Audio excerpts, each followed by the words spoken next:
देखो gene silencing this term refers to the ability of a cell to prevent the expression of a certain gene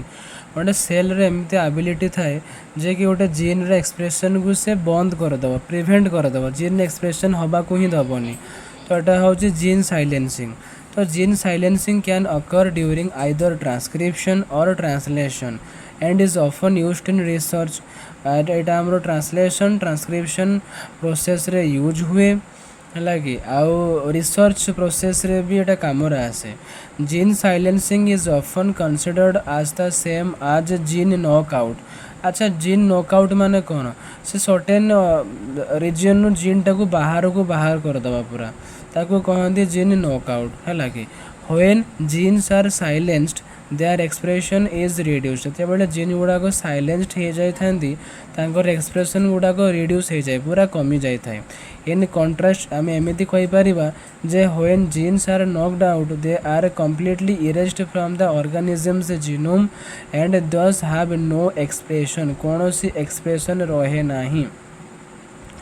माने gene गुड़ाक माने genome organisms पूरा completely erased out हो जाती रहती जमार तो सेमानंकर एक्सप्रेशन ही न थाए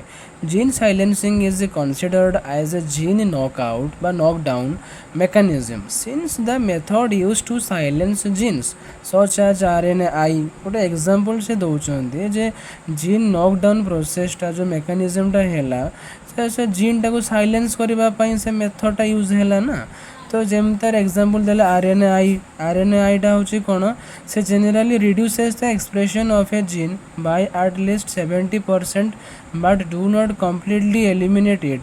तार जी एक्सप्रेशन थी 70% से कमीदेव एक्सप्रेशन टाक कि एलिमिनेट तो करनी ना कंप्लीटली तार केवल 70% ही रिलीज करदेव so gene silencing is a position effect तो शेष कनक्लूजन आम पहुँचले जीन साइलेंसिंगटा गोटे हूँ position effect that is a gene is silenced because of where it is located not in response to a specific environmental signal माने कहबार अर्थ हूँ जीन साइलेंसिंगटा हूँ तार पोजिशन इफेक्ट माने जीनटा कौ जगार अच्छी वेयर इट इज लोकेटेड ना कि केवल स्पेसिफिक एनवायरमेंटल सिग्नल जो एमती से माने जीन साइलेंसिंग होउची एनवायरमेंट सिग्नल संगे तार कौन संपर्क नहीं एटा तार निजर पोजिशन इफेक्ट जो ही क्रिएट होउची अब silencing can spread over large stretches of DNA आउ the most common form of the silencing is associated with a dense form of chromatin called heterochromatin तो कॉमन फॉर्म ऑफ साइलेंसिंगटा कौटी होउची ना heterochromatin रे होउची हेटेरोक्रोमाटिनटा होउची dense form of the chromatin आउ तापर methylation of DNA is catalysed by the enzyme known as the DNA methylase एटा सेमिति गोटे कहला जे मिथाइलेजटा आउ माने डीएनए रे जो मिथाइलेशन प्रोसेसटा होउची सेटा कहा द्वारा कैटालाइज होउची ना गोटे एंजाइम अछि से एंजाइमटा होउची डीएनए मिथाइलेज हैला कि so in yeast silencing is mediated by the deacetylation and methylation of histone दुईटा प्रोसेस गोटे हूँ डीएसिटाइलेशन आ गोटे हूँ मिथाइलेशन ए दुईटा प्रोसेस जो ही ईस्ट रे साइलेंसिंग हो जाए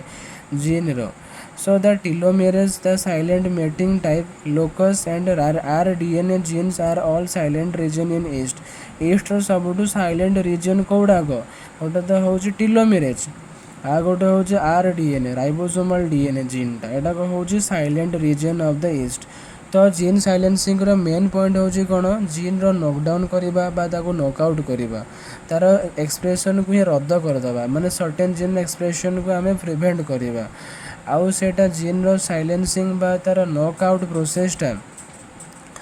आउ ता जो कौन असुविधा कि कौन सुविधा से विषय में आम पढ़िले सो थैंक यू वेरी मच।